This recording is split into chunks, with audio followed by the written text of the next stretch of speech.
ছটফট করে মারা যায়, কিন্তু আখেরাতে তো কি নাই? মৃত্যু নাই। আর আখেরাতে মউত আসবে না, এই জন্য তাকে জাহান্নামের আগুনের পোশাক পরানো হবে, ছটফট করবে, মৃত্যু আসবে না। শুধু তাই না,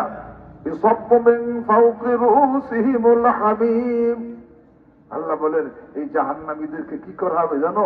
তাদের মাথার উপরে ঢালা হবে হামিম। হামিম মানে আরে লোহা, পিতল, তামা, সীসা আগুনে গলাইয়া পানি বানাইয়া। তখন ঠান্ডা থাকে নাকি? লোহা যখন নাকি পানির মধ্যে হয়ে যায় তখন কি?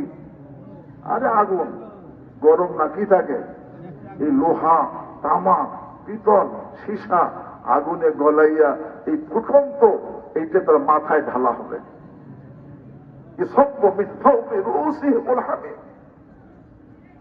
মাথায় ঢালা হবে এই ছেলের, এই মেয়ের, যে নাকি জাহান্নামী হবে। আল্লাহ ঢাললে কি হবে? মাথা ঘিলু অর্থাৎ এই মাথার খুলি ছিদ্র হইয়া কিছু ভিতর দিয়া একেবারে পেটে ঢুকে যাবে, আর কিছু উপর দিয়ে পড়বে। কিন্তু উপর দিয়ে পড়বে, এতে সমস্ত চামড়া গোস্ত সব খসাইয়া ফেলবে।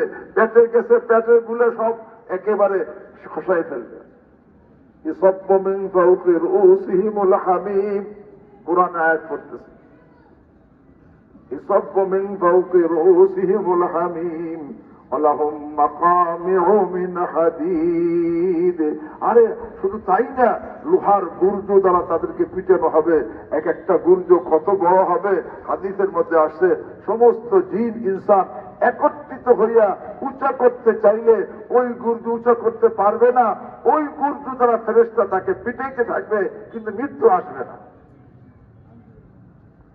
এত কঠিন শাস্তি কেন? হে ভাইয়েরা, বোনেরা, শোনো, আমি যে পাপ করি প্রত্যেকটা পাপই আর এই অসীম অপরাধ। কেমনে?